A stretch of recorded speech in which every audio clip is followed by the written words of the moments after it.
મોરબીમાં તબીબી ડિગ્રી વિના ગેરકાયદેસર રીતે દવાખાનાઓ ચલાવતા તબીબો સામે મોરબી પોલીસ દ્વારા મેગા ઓપરેશન હાથ ધરવામાં આવ્યું છે। ગુજરાતમાં અત્યારે નકલીની ભરમાર ચાલી રહી છે, તેમાં તબીબો સામે આવી રહ્યા છે નકલી। ત્યારે પોલીસ દ્વારા તાજેતરમાં 3 બોગસ તબીબોને ઝડપી લેવામાં આવ્યા છે। માનવ આરોગ્ય સાથે છેડા કરવાની ગેરકાયદેસરની પ્રવૃત્તિ બદલ ધરપકડ કરવામાં આવી છે, જેમના ક્લિનિકમાંથી મોટી માત્રામાં એલોપેથીની દવાઓ અને ઇન્જેક્શનો સહિતનો મુદ્દામાલ જપ્ત કરવામાં આવ્યો છે।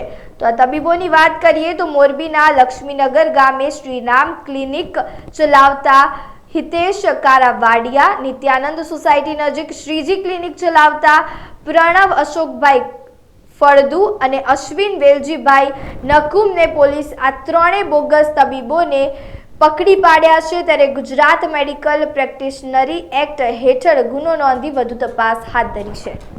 એસપી શ્રી રાહુલ ત્રિપાઠી સાહેબના માર્ગદર્શન હેઠળ શહેરના 3 પોલીસ સ્ટેશનમાં બોગસ ડોક્ટરો વિરુદ્ધ કાર્યવાહી કરવામાં આવી, જેમાં અશ્વિન વેલજીભાઈ નકુમ જે મોરબીના 55 રોડ ઉપર સિટી એ વિસ્તારમાં, પ્રણવ અશોકભાઈ ફળદુ જે મોરબીના નિત્યાનંદ સોસાયટી વિસ્તારમાં શ્રીજી ક્લિનિક નામે ક્લિનિક ચલાવી રહેલા હતા, હિતેશ કાનજીભાઈ કારવડિયા જે લક્ષ્મીનગરમાં શ્રીરામ ક્લિનિક નામે ક્લિનિક ચલાવી રહ્યા હતા।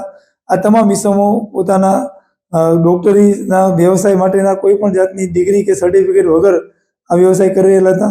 તેમની પાસેથી અલગ અલગ કંપનીઓની દવાઓ, ઇન્જેક્શન, પાટાપેન્ટી વગેરે મળીને કુલ 35,000નો મુદ્દામાલ છે આ કામે કબજે કરવામાં આવ્યો છે અને 3 ડોક્ટરોની ધરપકડ કરવામાં આવેલી છે। આગામી સમયમાં કઈ પ્રકારની કાર્યવાહી આ છે બધા 3 જે ડોક્ટર છે એ ડોક્ટર તરીકે જે કામગીરી કરી રહેલા હતા એ ખરેખર ડોક્ટર નહીં હોવા છતાં એમને આ બધી જે વસ્તુઓ છે પ્રોવાઈડ થતી હતી, તો આ કામે બીજા કોણ સંડોવાયેલા છે એની પણ તપાસ કરવામાં આવે છે।